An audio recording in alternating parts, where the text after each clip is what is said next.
Legal, pessoal. Assim, ó, a live vai funcionar como hoje? O Dr. Marcelo está entrando daqui a pouquinho aqui conosco e o tema que a gente vai desenvolver hoje é como é que a gente pode proceder com as nossas marcenarias em tempos de coronavírus, né? É muita lei. Ontem eu estava lendo algumas leis a respeito e decretos, enfim, né? E junto até inclusive com o Dr. Marcelo. E hoje, por exemplo, hoje à tarde, a gente estava aqui já desenvolvendo o conteúdo para vocês. Já baixou outro decreto, já alterando o decreto de ontem. Então a gente, na verdade, fica nessa dúvida enorme, né, do que a gente pode, o que a gente não pode fazer. E vendo essa dificuldade até com a minha fábrica, né, a gente vê que não é só meu esse problema. A gente acabou resolvendo, convidando ele aqui, ele topou o desafio. A gente vai bater um papo com ele. Então, assim, vou falar duas coisas importantes. A primeira dela, aqui embaixo vocês têm um aviãozinho. Se vocês têm amigos que têm marcenaria também, fábrica de móveis, né, cada um usa um termo, enviem, apertem esse aviãozinho, direciona para a pessoa que você, de repente, pode fazer muito bem esse conteúdo. Compartilhe isso com eles, isso é muito importante, a gente tem que se unir nesse momento. Ninguém aqui é concorrente. O que não falta é cliente, a gente tem que aprimorar juntos tudo que a gente pode fazer aí. E agora eu vou chamar o doutor Marcelo aqui para a live. Ah, desculpa, e outra coisa. Tem um campo perguntas aqui. É muito importante que vocês possam desenvolver, tá?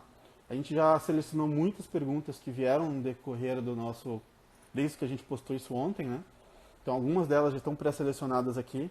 Mas galera, por favor, compartilhem, perguntem aqui. Isso é importante para que a gente possa evoluir. Às vezes a gente não lembra de um questionamento, um amigo vem, lembra, por favor, mande e a gente vai conversando, tá ok? Então eu vou colocar aqui o Dr. Marcelo agora, vamos dividir a tela.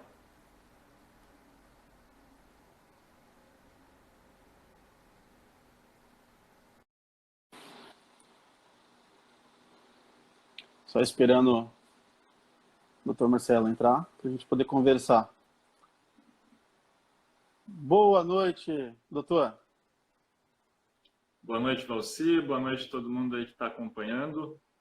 Vamos aí tentar esclarecer as milhares de dúvidas, né, nesse momento aí de incertezas. Legal, doutor. Obrigado mais uma vez por ter topado o desafio aí, da gente bater um papo. Muito legal, eu tenho certeza que em nome de todo mundo que está dentro da live, agora são quase 40 amigos aí marceneiros, a gente vai poder esclarecer muitas dúvidas. Um beijo para a Lumiate também, querida parceira nossa. É o seguinte, então, em uma das perguntas aqui, a primeira selecionada, é a seguinte: qual a forma e o prazo que eu devo avisar os meus funcionários, né, das medidas que a nossa empresa irá tomar? Porque assim, doutor, a gente está um pouco bem confuso com que vem, os decretos que vem baixando, né? Uma hora o Bolsonaro, por exemplo, baixou um decreto, depois deu uma alteração nele. Então, quais são essas possibilidades que o amigo dono de marcenaria ele pode ter com seus funcionários? E qual é o prazo que ele tem que ter para poder explicar isso para esses colaboradores? Então, Valci, o que a medida provisória 927, que foi editada aí no domingo à noite, que hoje aí a gente estudou ao longo do dia, prevê, é uma antecedência de 48 horas. Tá? Então, grande parte das ferramentas que a medida provisória trouxe para a gente é 48 horas. Então, tudo que você resolver adotar das medidas que a gente vai falar daqui a pouco, tem que ser antecedência de 48 horas. Então, avisou amanhã, terça-feira. Você pode adotar essas medidas na quinta-feira. Tá? Então, esse é o prazo aí que, via de regra, a gente vai ver o que foi estipulado. Pegando o gancho da pergunta, né, porque aqui em Santa Catarina, por exemplo, a gente tem o decreto estadual que implantou aí a quarentena desde terça-feira passada, né? Então, tem empresas aí que estão fechadas desde quarta, quinta, sexta, hoje, né? Então, esses dias que antecedem a colocação em prática dessas medidas, a empresa vai ter que pagar como se ele tivesse trabalhado. Então, esses dias a gente não consegue abonar ou fazer algo com elas. É só daqui para frente. Legal, doutor. E existem quais são os quadros, então, que a gente poderia, quais medidas a gente poderia tomar daqui para frente sobre férias coletivas ou não? Mas tem funcionários que, por exemplo, entraram esse ano e não teriam direito a férias coletivas. Quais procedimentos a gente poderia tomar com os colaboradores? Perfeito. Então, férias. Férias é uma das possibilidades aí que a medida trouxe, né, da gente antecipar. Entra nessa hipótese aí de 48 horas de antecedência. A gente vai ter 3 situações aqui que envolvem férias. Tem aquelas férias que o trabalhador já adquiriu o direito, né, aqueles 30 dias que a empresa já pode dar a qualquer momento. Então, isso, o que ela vai fazer? Vai dar o aviso com 48 horas de antecedência e vai conceder as férias de imediato. Via de regra, sem essa medida provisória, tu tinha que avisar com 30 dias de antecedência. Então, a legislação agora, ela encurtou esse prazo. Então, 48 horas, avisando amanhã, na quinta-feira, o funcionário pode sair de férias. Então, isso para quem já tem os 30 dias completos. O funcionário ele pode ter também frações, né, de férias. Então, o funcionário tem, vamos lá, 6 meses da empresa, ou tem 1 ano e 6 meses. O funcionário que tem 1 ano e 6 meses, ele já tem 30 dias de férias adquiridas e tem mais 15 dias de fração de férias. Então, a empresa pode, mediante o simples aviso, dar 45 dias de férias. Se o funcionário tem só 6 meses de empresa, a empresa pode, mediante simples aviso, com 48 horas de antecedência, conceder os 15 dias. A empresa, então, pegando o exemplo aí do funcionário mais novo, né, o funcionário tem 2 meses de empresa, ele vai ter direito aí a 5 dias de férias. A empresa quer dar mais, a empresa quer dar 20 dias de férias. Esses 5 dias de férias, ela vai fazer mediante o simples aviso, com 48 horas de antecedência, e os dias restantes, que ele não tem férias ainda, aí a empresa vai ter que fazer um acordo individual com ele. Aí o funcionário precisa concordar, né? Mas aquelas férias que ele já tem, né, que já tem o período completo, ou essa fração, basta o aviso da empresa. Então, de férias seriam essas situações. Aí, como que funciona o pagamento? Aí que está outra vantagem que a medida provisória trouxe. O pagamento da remuneração, o equivalente ao salário, né, sem aquele adicional de 1/3, que é o que aumenta o valor das férias, essa remuneração ela pode ser paga até o 5º dia útil do mês seguinte à concessão das férias. Então, tu deu as férias agora, avisou amanhã e o funcionário sai de férias no dia 26. No 5º dia útil de abril, a empresa vai pagar esse valor. Já o adicional de férias, 1/3, né, que aumenta ali o valor, ela vai poder pagar até o pagamento da 2ª parcela do 13º. Então, lá em dezembro que ela vai pagar. Então, essa é a vantagem. Sim. Antes da medida, tu tinha que pagar antecipado e o valor cheio, a remuneração e o adicional de férias. Legal, doutor. Na verdade, acho que o doutor já respondeu, mas muita gente perguntou também se esses dias, até essas medidas que provavelmente serão tomadas pelos amigos amanhã ou depois de amanhã, se podem ser ou não descontados. Eu estou dando o exemplo de Santa Catarina, que muita fábrica parou 4ª ou quinta-feira da semana passada. Esse prazo, então, eu não posso descontar do funcionário, eu tenho que trabalhar. Não tem como descontar, né? Porque é uma situação em que o fechamento, lógico, a empresa teve que fechar em razão do decreto estadual, mas não foi uma falta não justificada do funcionário. É diferente no caso de vocês, né? A gente tem que voltar aqui para as marcenarias, né? É uma situação um pouco diferente. Aqui em Santa Catarina foi editado o decreto 515, determinando o fechamento do serviço e comércio em geral, mas com a possibilidade das indústrias, e aí entram as marcenarias, continuarem funcionando. Então, marcenaria, aí depende o que cada empresa adotou. Se lá na terça-feira, quando saiu o decreto estadual, você falou para os seus funcionários, podem ir para casa. Aí você dispensou, você vai ter que pagar a remuneração desses dias. Mas se você falou, não, ó, o decreto me permite continuar em funcionamento, eu vou continuar funcionando. E o empregado não compareceu ao trabalho, aí é uma falta. Aí tu vai dispensar os dias que o empregado faltou. Então é necessário aí analisar caso a caso. Sim. Na verdade, assim, como empresário, até a gente pensa muito na parte financeira, foi uma vantagem, mas eu achei um pouco desumano. Estou falando agora do meu sentimento, né, pessoal, em relação a uma dessas emendas que me pareceu que saiu ontem, sobre a possibilidade de suspensão do pagamento do salário até por 4 meses. E isso está em vigor realmente? Já caiu? Como é que está? Não, isso na verdade a repercussão aí foi bastante negativa em relação a esse ponto, né, da suspensão por 4 meses sem remuneração, e parece que houve aí uma falha de comunicação entre governo e Congresso, porque havia sido prometido que ia ter uma contrapartida, né, que o governo ia dar alguma forma de contribuição ou ajudar na questão dos empregados durante esse período de suspensão.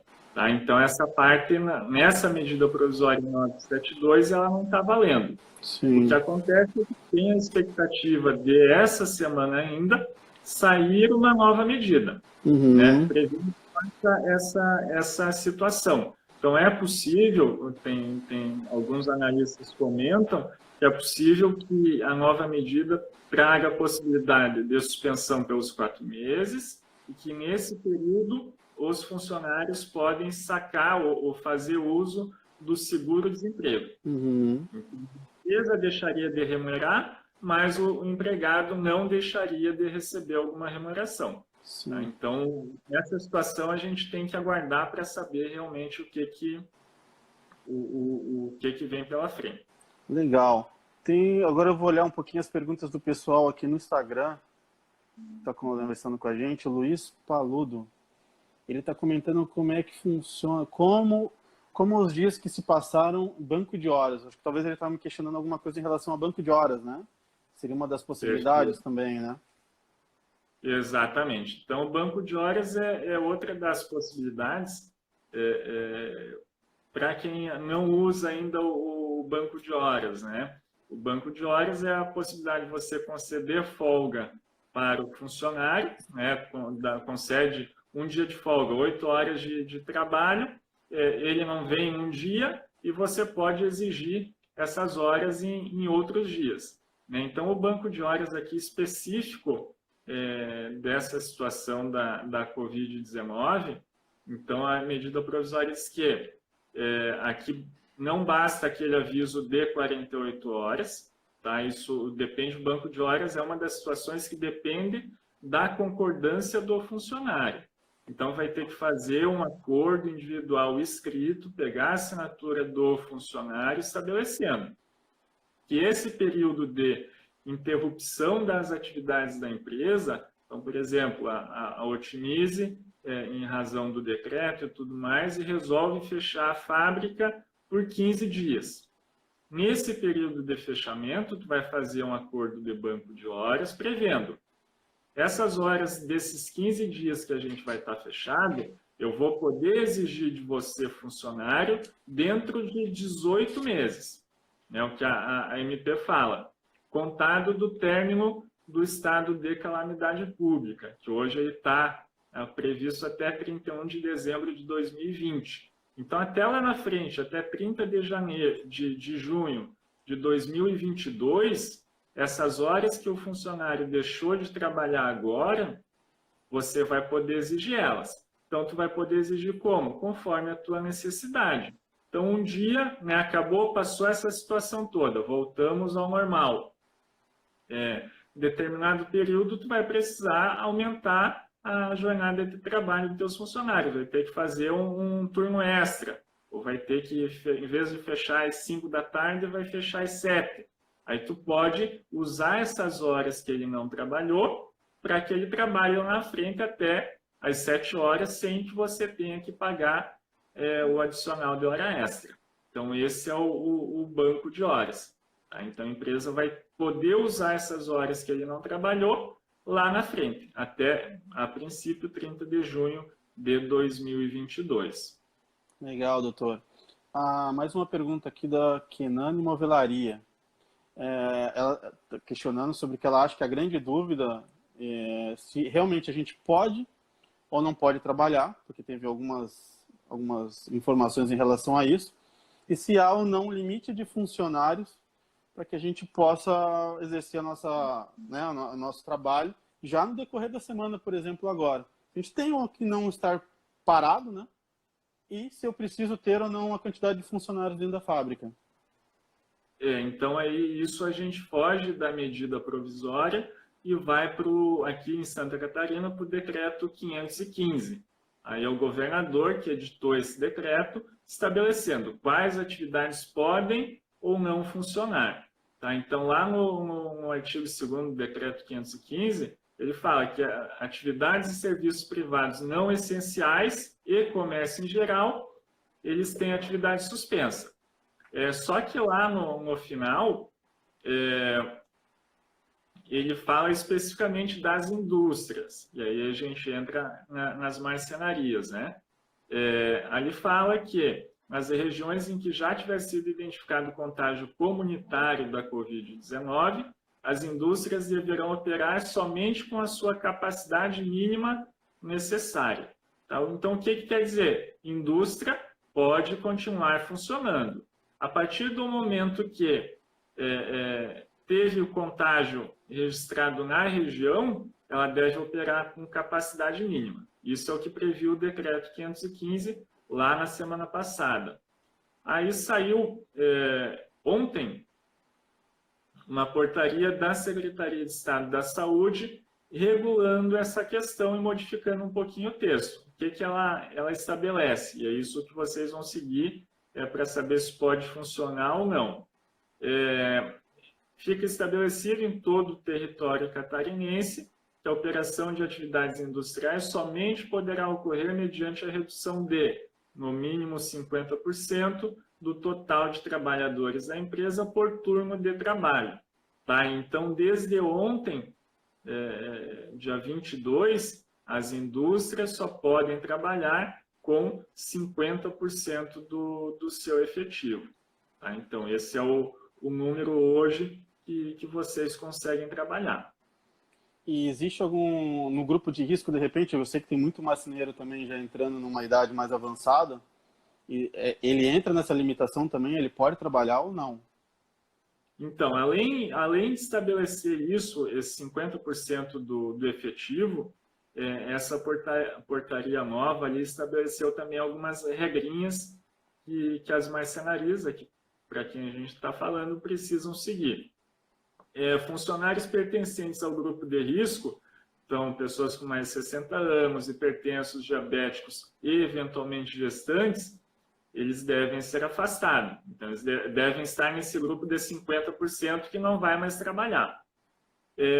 A empresa também deve priorizar que o setor administrativo adote o teletrabalho, que é uma das outras modalidades, né, o home office, como se chama também. A empresa, na fábrica, né, na marcenaria, ela deve adotar as medidas de saúde ali para evitar o contágio, né, a questão do álcool gel, de manter a distância entre um e outro funcionário, isso que a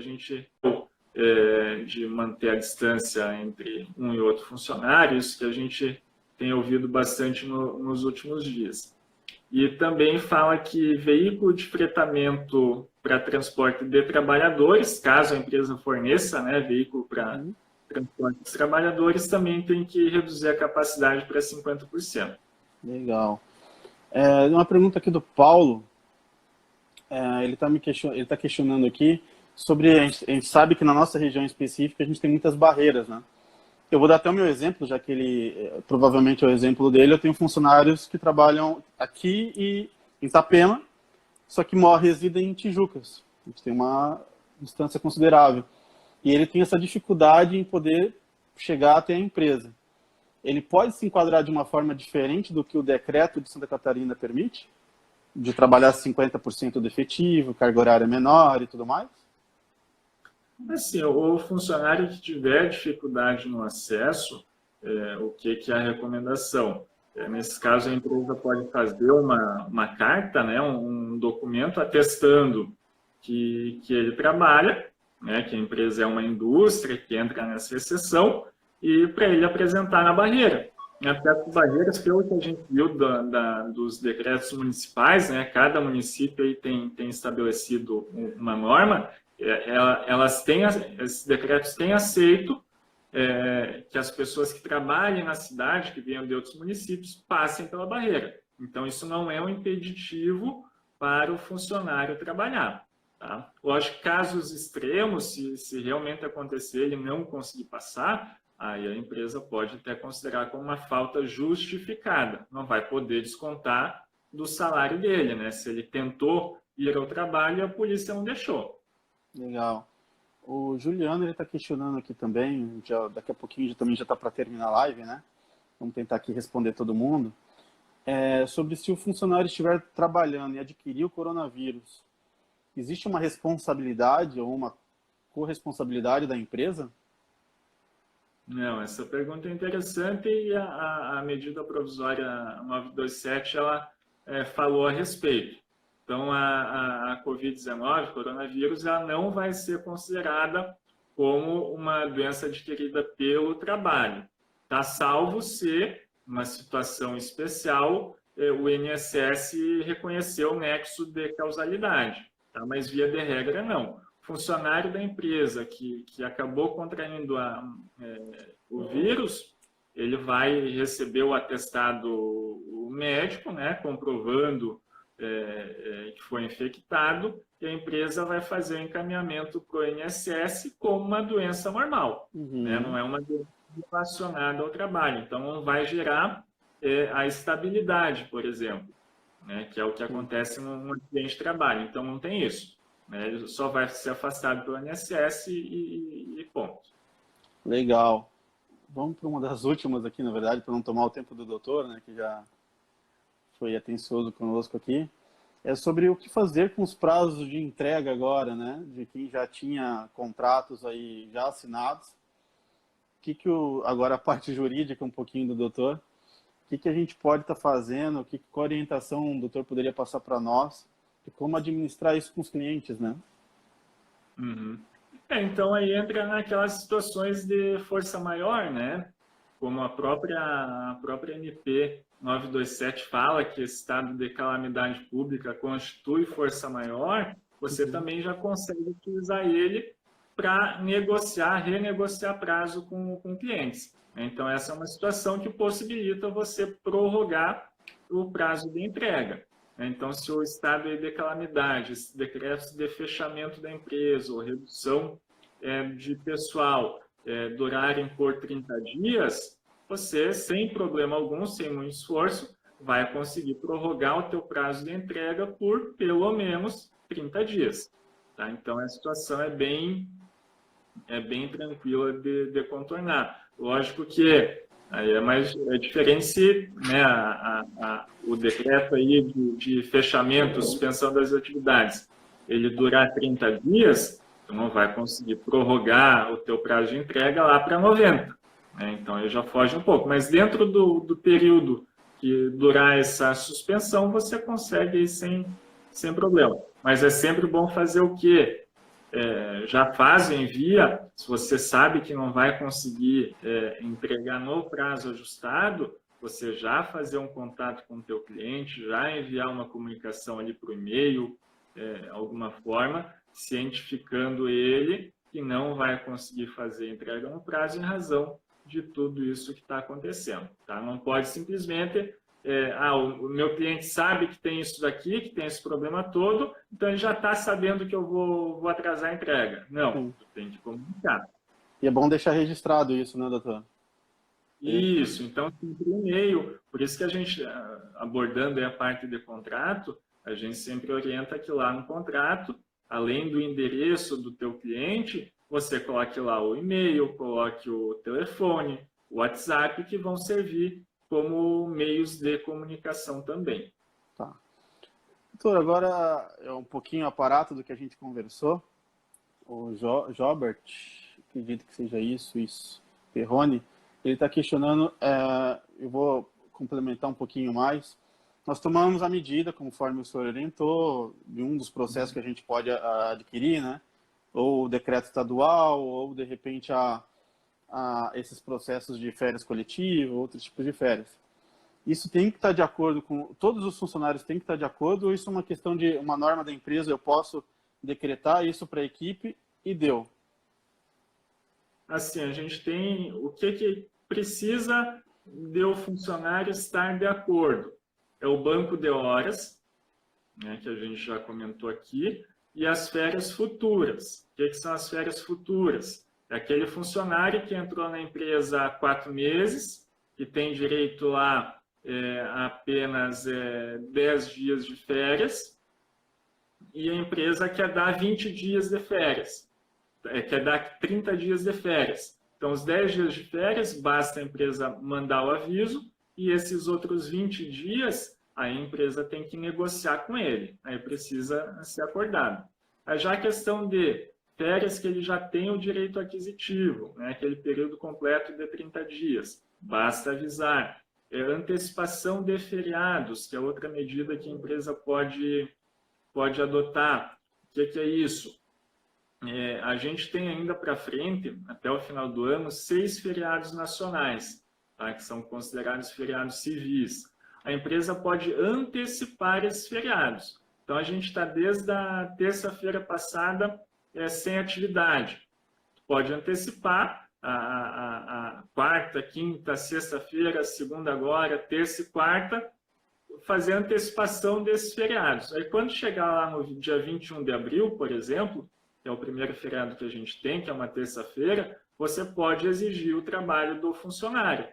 1º de maio, pode exigir que ele trabalhe. Tá? A gente está antecipando a folga que ele teria lá no feriado, a gente considera a folga dada agora nesse período. Sem então, nenhum tipo de... Desculpa, doutor, mas sem nenhum tipo de adicional.